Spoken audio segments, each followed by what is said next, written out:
Palavra da Verdade, com Hernandes Dias Lopes. Abra sua Bíblia comigo, por gentileza, no livro de Apocalipse, capítulo 20. Apocalipse, capítulo 20, versos de 1 a 15. Apocalipse 20, de 1 a 15. Eu queria que você acompanhasse comigo a leitura e, lido o texto, permanecesse com a sua Bíblia aberta. Está escrito o seguinte: Então vi descer do céu um anjo, tinha na mão a chave do abismo e uma grande corrente.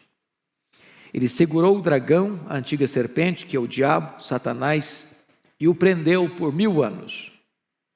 Lançou-o no abismo, fechou-o e pôs selo sobre ele, para que não mais enganasse as nações até se completarem os 1000 anos. Depois disto, é necessário que ele seja solto pouco tempo. Vi também tronos, e nestes sentaram-se aqueles aos quais foi dada a autoridade de julgar. Vi ainda as almas dos decapitados por causa do testemunho de Jesus, bem como por causa da palavra de Deus, tantos quantos não adoraram a besta, nem tampouco a sua imagem, e não receberam a marca na fronte e na mão, e viveram e reinaram com Cristo durante 1000 anos. Os restantes dos mortos não reviveram, até que se completassem os 1000 anos. Esta é a primeira ressurreição. Bem-aventurado e santo é aquele que tem parte na primeira ressurreição. Sobre esses, a segunda morte não tem autoridade. Pelo contrário, serão sacerdotes de Deus e de Cristo, e reinarão com ele os 1000 anos.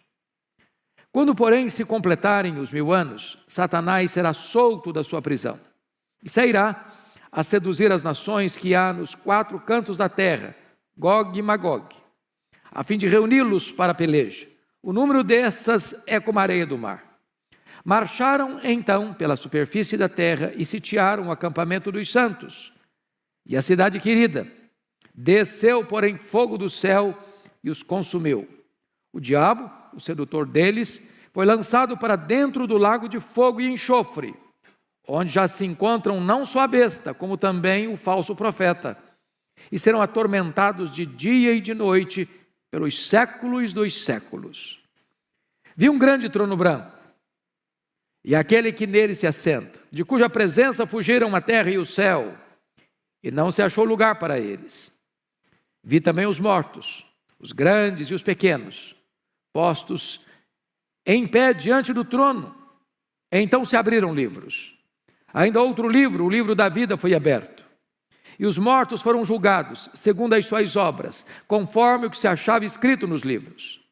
Deu o mar os mortos que nele estavam. A morte e o além entregaram os mortos que neles havia. E foram julgados, um por um, segundo as suas obras. Então, a morte e o inferno foram lançados para dentro do lago de fogo. Esta é a segunda morte, o lago de fogo. E se alguém não foi achado inscrito no livro da vida, esse foi lançado para dentro do lago de fogo.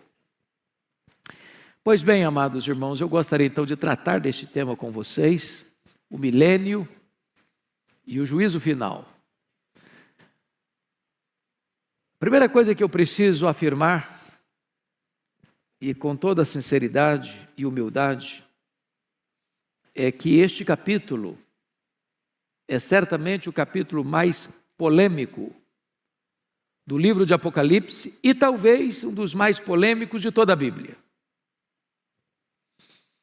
A segunda coisa que eu preciso afirmar, a título de introdução, é que não há consenso entre o povo evangélico, o povo cristão, a igreja protestante, acerca do entendimento desta passagem. Por exemplo, os chamados pré-milenistas entendem que o milênio relatado neste capítulo sucede cronologicamente ao registro do capítulo 19, que fala da segunda vinda de Cristo. Portanto, esse texto seria um fato posterior à segunda vinda. Para os amilenistas, que entendem que o livro de Apocalipse não é um livro que segue uma linha cronológica linear, que parte do ponto 1 ao ponto 10, ou ponto 0 ao ponto 10, mas que o livro de Apocalipse, ele é entendido em seções paralelas e progressivas, e que as mesmas verdades são apresentadas em telas diferentes. E nós teríamos 7 sessões paralelas, quais sejam: capítulo 1 a 3, os 7 candeeiros; capítulos 4 a 7, os 7 selos; capítulos 8 a 11, as 7 trombetas; capítulos 12 a 14, o quarteto do mal, o dragão, o anticristo, o falso profeta e a Babilônia; capítulos 15 e 16, as 7 taças da ira de Deus; capítulos 17 a 19, a queda do quarteto do mal por ordem inversa; e capítulos 20 a 22, a cena do reinado das almas, a prisão de Satanás e o juízo final, e os novos céus e a nova terra. De tal forma que, na perspectiva amilenista, o capítulo 20 não sucede cronologicamente ao 19, mas retorna à primeira vinda de Cristo. Como o capítulo 11, por exemplo, encerra com a segunda vinda, e o capítulo 12 começa com o nascimento de Cristo.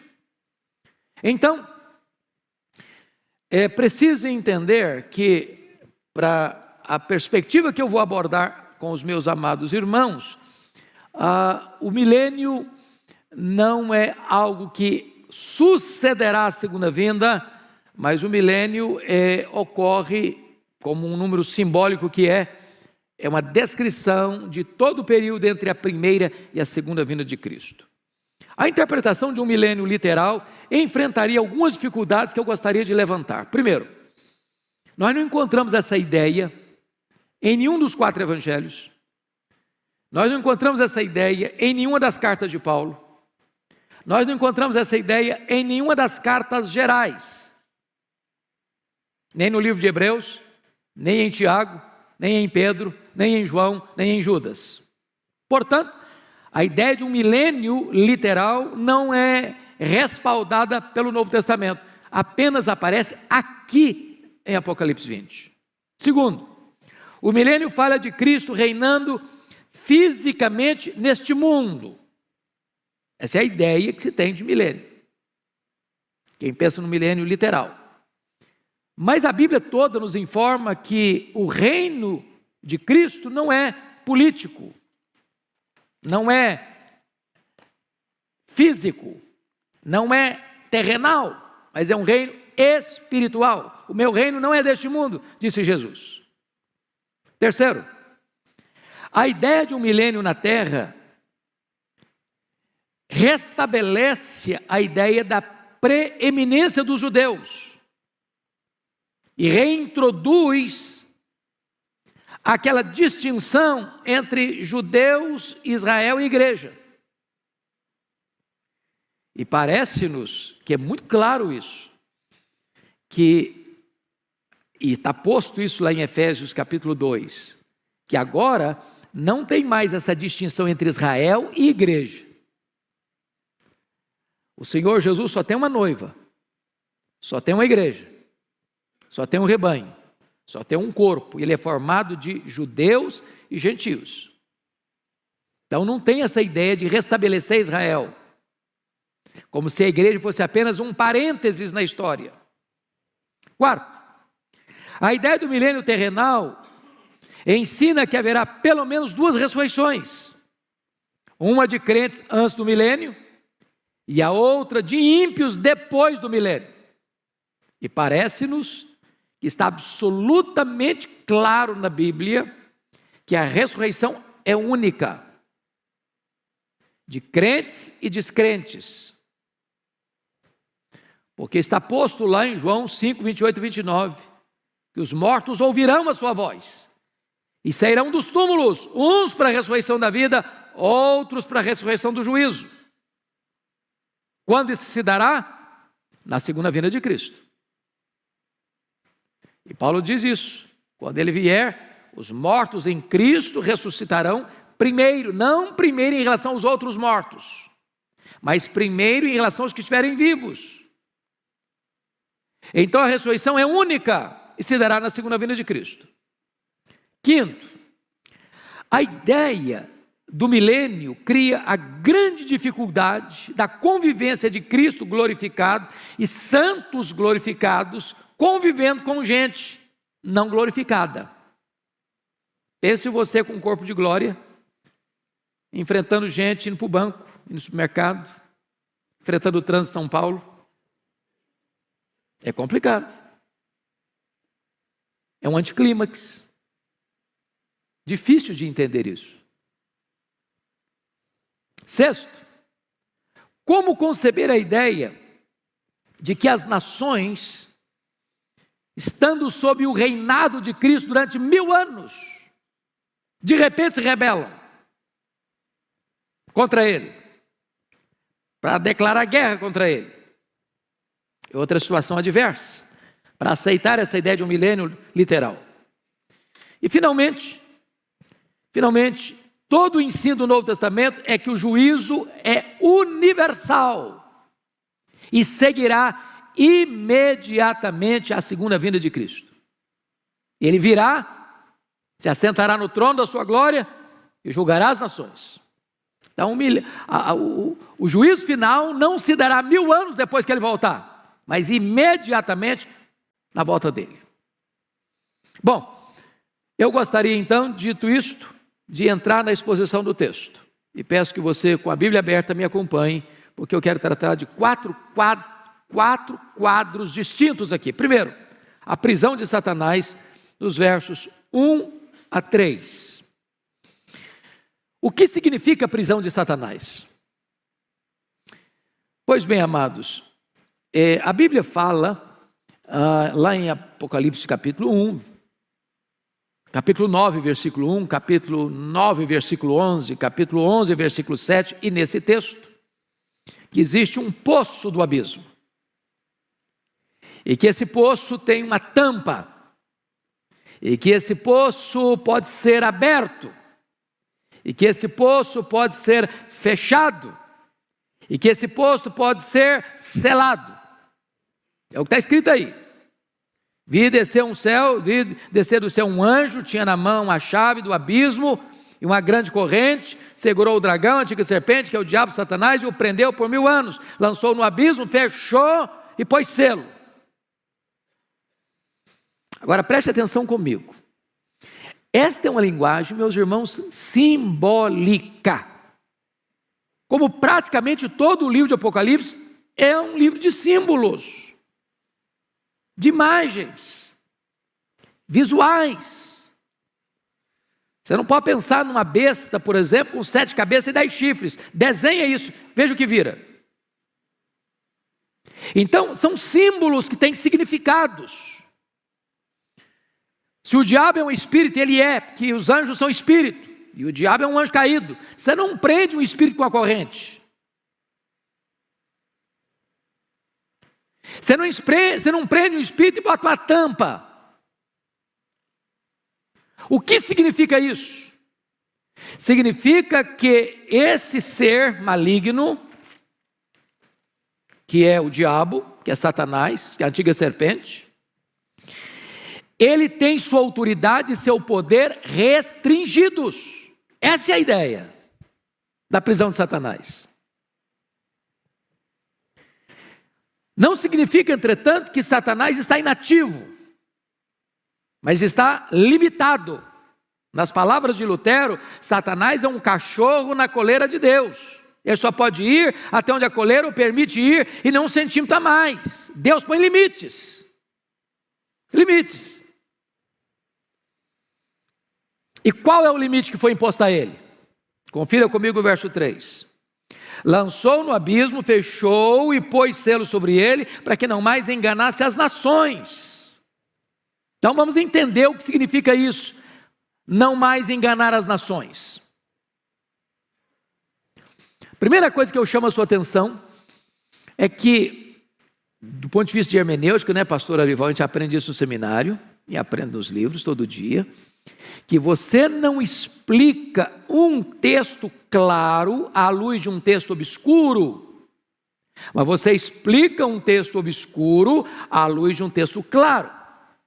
Eu acho que serve para a teologia e deve servir para o direito também, acredito. A hermenêutica. Não é isso mesmo?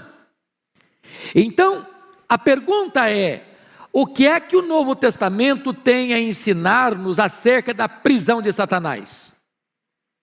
Isso tem a ver com a segunda vinda ou com a primeira vinda? Então, chamo a atenção de vocês para alguns textos. Primeiro, Mateus 12, 29. Vocês se lembram lá que o valente, que é o diabo, ele tem uma casa. Ele guarda em segurança todos os seus bens. Que bens são esses? Pessoas. Até que o mais valente, quem é o mais valente? Jesus. Entra na casa, tira-lhe a armadura em que confiava, a panóplia dele, amarra-o e lhe divide os despojos, arranca os bens dele da casa dele. O que significa isso? Que o diabo, Satanás, ao ser preso, ter sua autoridade, seu poder restringido, ele não tem condições de impedir que uma pessoa que Deus escolheu, por quem Cristo morreu, chamado pelo Evangelho, seja impedida de crer no Senhor Jesus. É o Senhor Jesus que amarra o valente, e o fez na primeira vinda, e não acontecerá na segunda, mas na primeira vinda. Lucas 10, 17 e 18, diz que quando os discípulos regressaram, os 70, possuídos de alegria, dizendo: Senhor, os próprios demônios se nos submetem pelo teu nome, mas ele lhes disse: eu via Satanás caindo do céu como relâmpago. Limitação de poder. Jesus Cristo disse em João 12, 31 e 32, chegou o momento de ser julgado este mundo, e agora o seu príncipe será expulso. Eu, quando for levantado da terra, atrairei todos a mim. O diabo não pode impedir isso. Louvado seja Deus, irmãos. Se o diabo pudesse, você e eu não estaríamos aqui nessa noite. Se o diabo pudesse, você e eu não teríamos crido em Jesus. Se o diabo pudesse, nós não teríamos sido alcançados pela graça, lavados no sangue do Cordeiro, selados com o Espírito Santo da promessa, e o nosso nome não estaria no livro da vida. Se o diabo pudesse, a igreja não poderia enviar um missionário sequer, e não haveria sequer uma conversão nos campos missionários. Seu poder foi o quê? Cerceado e limitado e restringido. Essa é a ideia. Essa é a ideia. Pois bem, o que significa? Preste atenção nisso. No finalzinho do versículo 3, é necessário que ele seja solto por pouco tempo. O que significa esse pouco tempo em que Satanás será solto depois do milênio? Veja bem, a Bíblia usa algumas expressões para definir esse momento final que vai anteceder a volta de Jesus. Primeiro, a apostasia. Segundo, a grande tribulação. Terceiro, a manifestação do homem da iniquidade, ou do iníquo, que é o anticristo. Quarto, o pouco tempo de Satanás. Essas quatro expressões apontam para a mesma realidade. Para esse momento final, de uma perseguição atroz, de Satanás usar todo o seu arsenal e toda a sua fúria e toda a sua força e todos os seus agentes para perseguir o Cordeiro e a sua igreja. A grande tribulação, a apostasia, a manifestação do homem da iniquidade e o pouco tempo de Satanás. Esse é o tempo que vai anteceder a segunda vinda de Cristo. Mas, outra pergunta: o que significam esses 1000 anos? O que significa esses 1000 anos? Como todo o texto é simbólico, por exemplo, o abismo, o poço, a corrente, a prisão, o selo que tampa o poço, o milênio também é uma linguagem simbólica. é um número completo. Milênio é um tempo que vai, portanto, da primeira à segunda vinda de Cristo. É o número 10 cubicado, pleno. É o exato período em que as almas estão reinando com Cristo. Por exemplo, o que acontece quando um crente morre agora? O que acontece? Primeiro texto, para pensar com vocês, 2 Coríntios 5:8. Morrer é deixar o corpo e habitar com o Senhor. Segundo texto,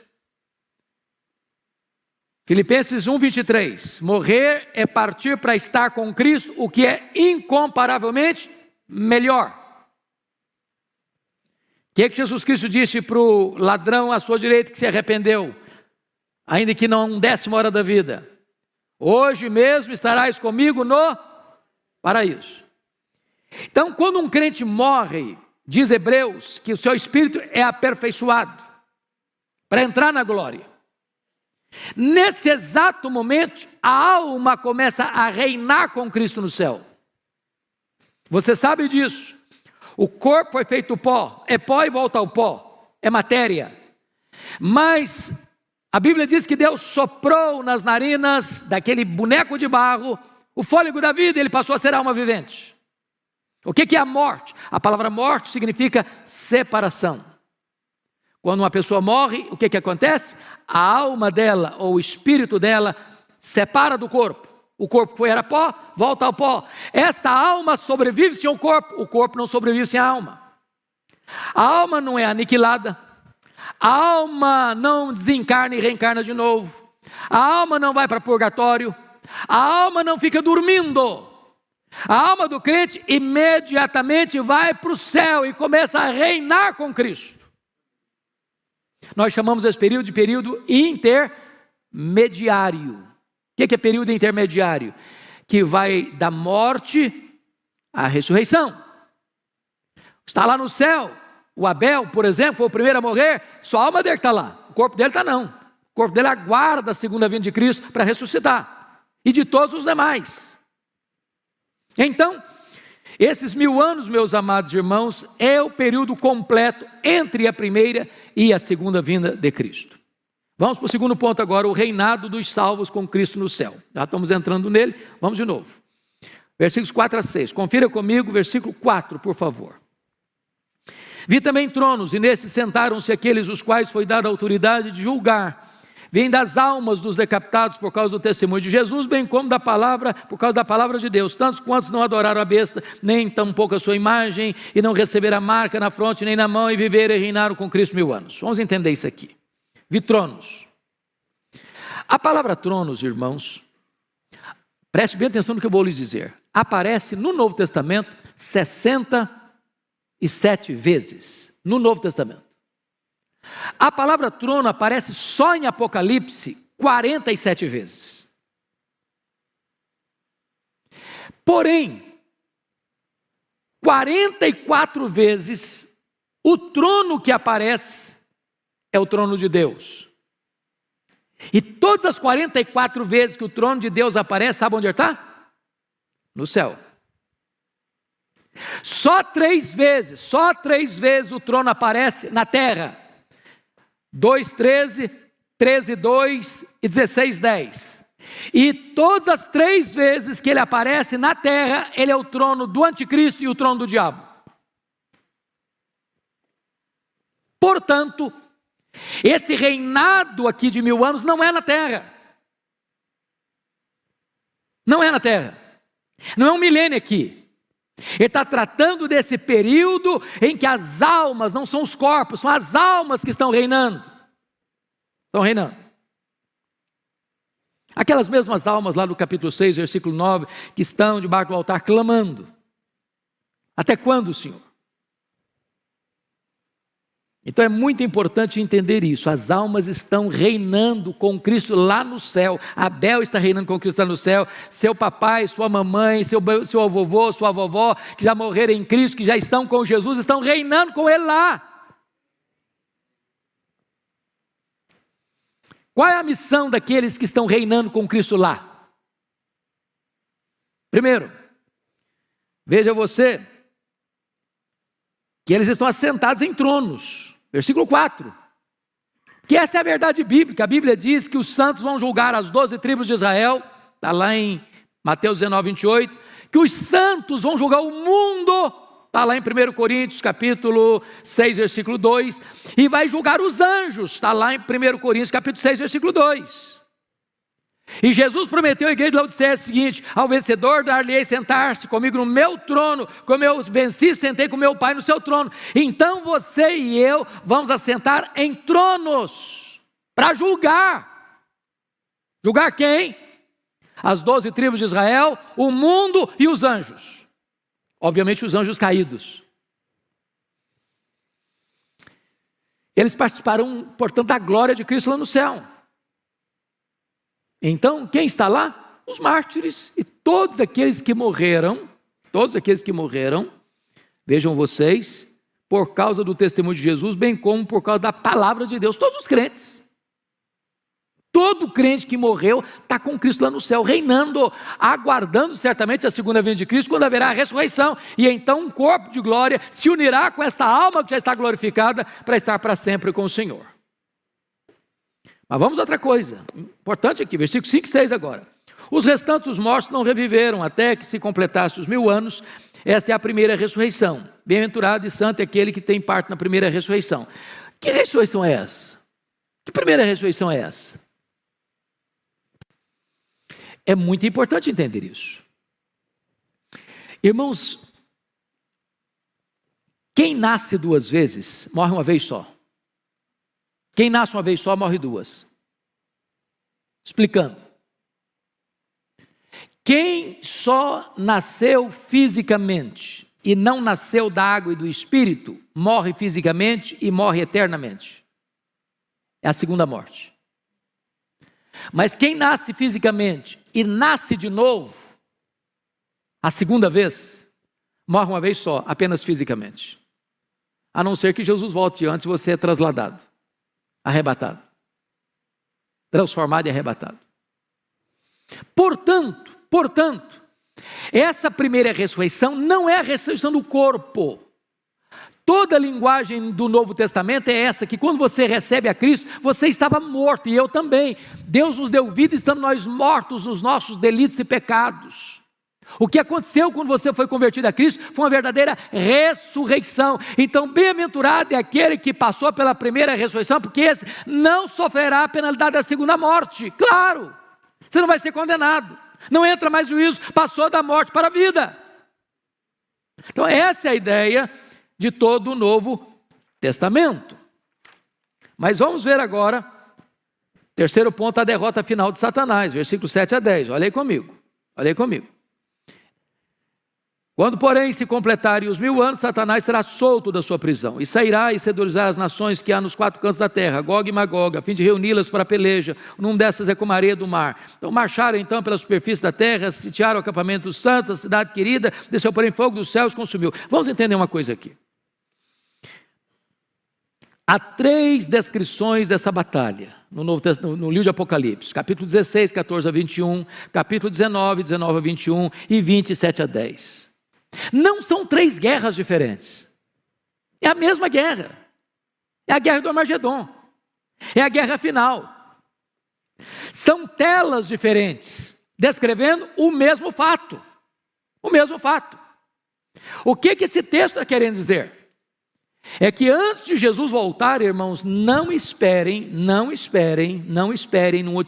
otimismo irreal que o mundo vai melhorar, que nós vamos viver aqui num shopping center, com ar-condicionado. A coisa está pegando, e vai pegar mais.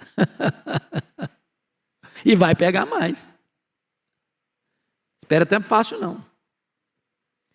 Por outro lado, nós não podemos ter um pessimismo negativo, doentio, sabe por quê? Porque a vitória já está garantida.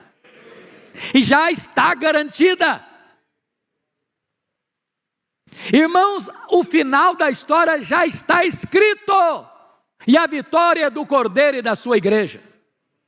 Pode o diabo espernear, pode o inferno se agitar, pode o mundo fazer confusão, pode todo mundo virar e perseguir a igreja, e massacrar a igreja, e torturar a igreja, e prender os crentes, e matar os crentes. A vitória já está selada. Bendito seja Deus. Pois bem, amados, agora vamos para a cena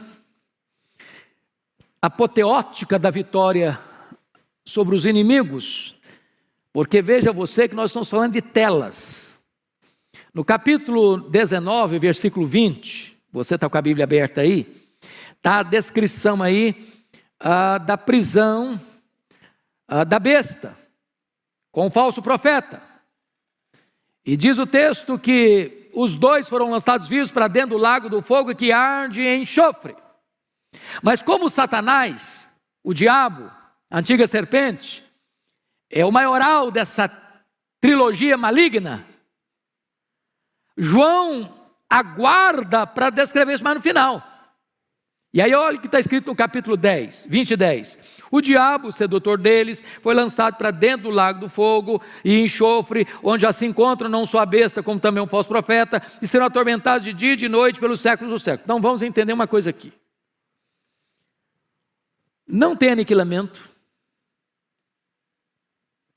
O que tem é penalidades eternas. Eles vão ser atormentados, o que está escrito aí? De dia e de noite. É claro que é uma linguagem bíblica, porque na eternidade não tem nem dia nem noite, é eternidade. E a Bíblia fala que aqueles que vão para a condenação eterna são trevas exteriores, banidos para sempre. Mas está escrito mais, eles serão o quê? Atormentados. Quando? Pelos séculos dos séculos. Entenda isso, que o diabo não é rei nem no inferno. Ele vai ser atormentado no lago de fogo para sempre e sempre e sempre. Então tem muita gente enchendo a bola do diabo como se ele fosse o comandante, que ele mandasse, que ele reinasse, que lá ele faz... Não, ele vai ser atormentado. Bom, agora vamos para a cena do juízo final, versos 11 a 15, que é o último ponto que eu quero destacar. Primeiro, Cristo se assenta no trono como juiz. Olha o verso 11. Vi um grande trono branco. Obviamente, grande porque é o trono do universo. Julgar todas as nações. Ele é ao mesmo tempo universal e ele é também individual. Branco porque ele é um espelho da santidade e da justiça. E aquele que nele se assenta, de cuja presença fugiram a terra e o céu, e não se achou lugar para eles. Agora pense na majestade desse juiz, na grandeza desse juiz, na honradez desse juiz, que não macula sua toga, que não mancha suas vestes sagradas,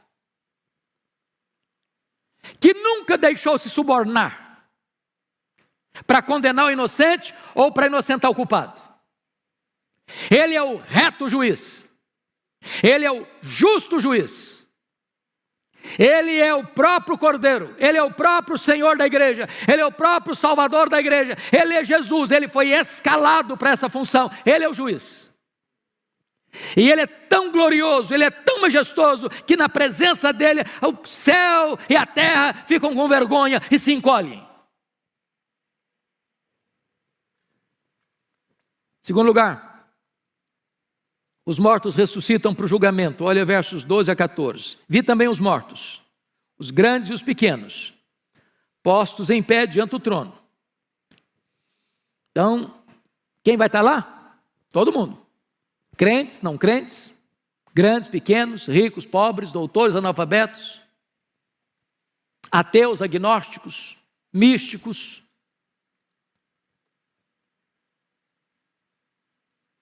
filósofos, pensadores, religiosos, todos estarão lá, de pé, para escutar a sentença.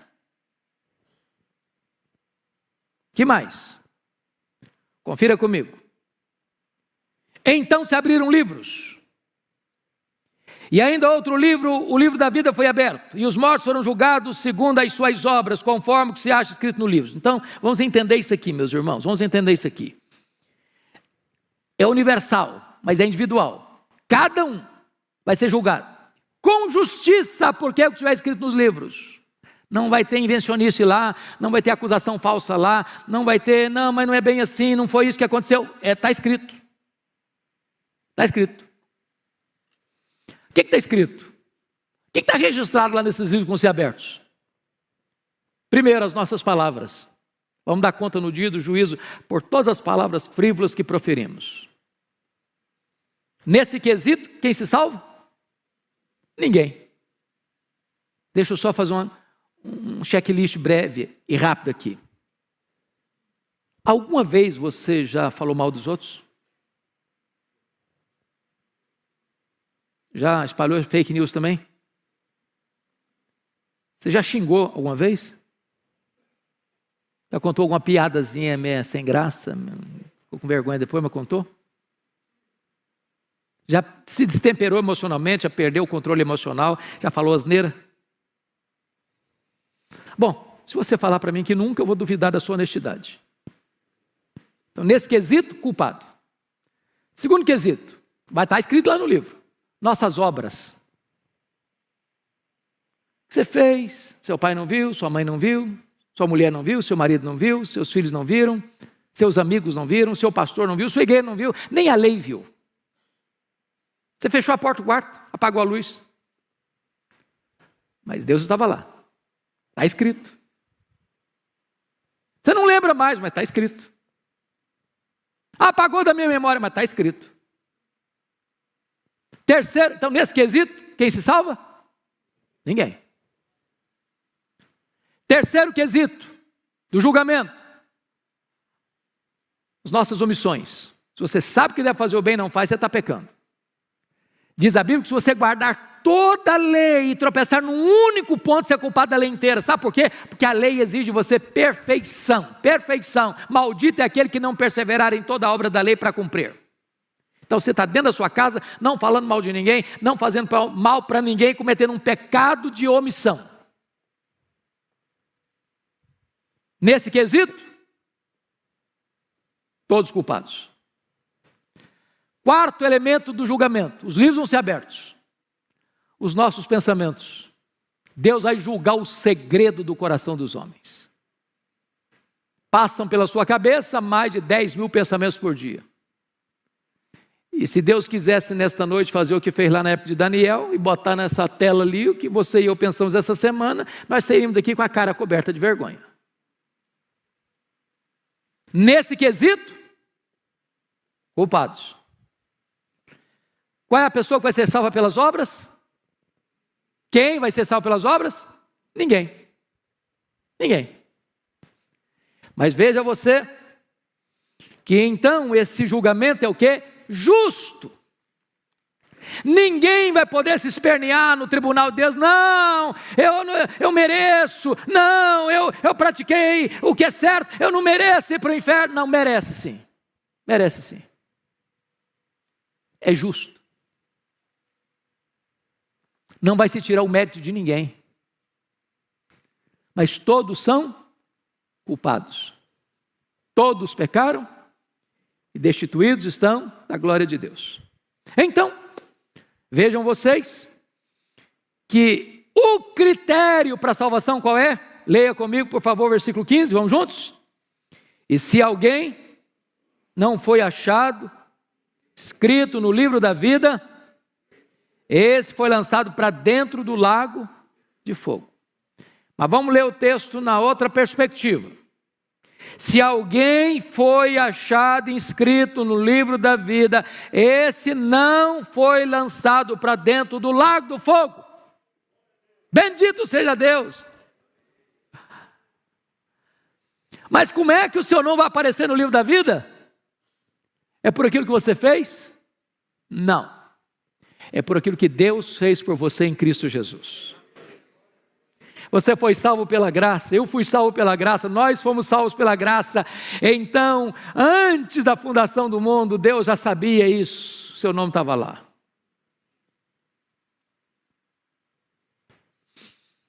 E aí você, em vez de ser lançado no lago do fogo, você vai ser convidado para as bodas do Cordeiro. Vai entrar para uma festa que nunca mais vai acabar. E você vai reinar com Cristo. Você vai se alegrar em Cristo. Você vai conhecer a Cristo. Você vai fruir a presença de Cristo. E você vai desfrutar da bem-aventurança eterna. Mas eu quero concluir olhando com você o versículo 14. Então a morte e o inferno foram lançados para dentro do lago do fogo de enxofre, ou melhor, para dentro do lago de fogo. Esta é a segunda morte, o lago de fogo. Como é que você vai entender isso? A morte é o estado, e o Hades e o inferno, ou Hades, é o lugar. A morte é o estado, o Hades, o inferno, é o lugar. A Bíblia diz que a morte é o último inimigo a ser vencido. E o inferno aqui, que é Hades, preste bem atenção nisso, é exatamente o lugar onde os ímpios são atormentados no estado intermediário. Lembra lá da parábola que Jesus contou, Lucas 16? E o rico, no inferno, estando em tormento, clamou: Pai Abraão, manda Lázaro que molhe o dedo em água e bota aqui na minha língua para refrescar-me. Depois da segunda vinda e do juízo, não haverá mais separação entre corpo e alma, nem no céu, nem no inferno. E a vitória de Cristo sobre os seus inimigos será completa e final. Quem vai estar lá? 19 e 20, o anticristo e o falso profeta. 20 e 10, quem vai estar lá? O diabo. Quem vai estar lá? 20 e 14, a morte e o inferno. Quem vai estar lá? Finalmente, 20 e 15, todo aquele cujo nome não está escrito no livro da vida. Os que não creram.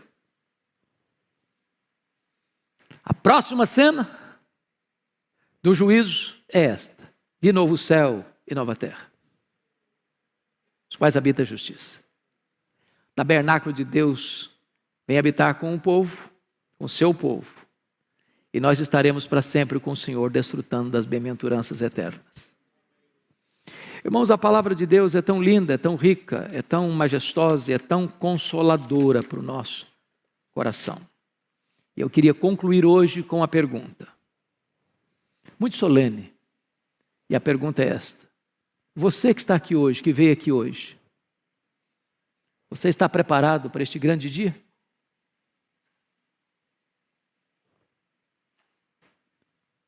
De que lado você estará naquele dia? Segunda pergunta: hoje, agora, você já está debaixo do sangue do Cordeiro?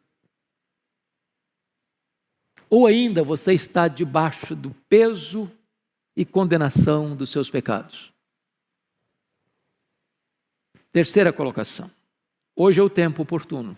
Agora é o momento de você se arrepender e voltar-se para Jesus enquanto é tempo. Hoje, Ele pode ser o seu advogado. Amanhã, certamente, Ele será o seu juiz. A decisão é sua, intransferivelmente sua. Vamos baixar nossa cabeça e vamos orar.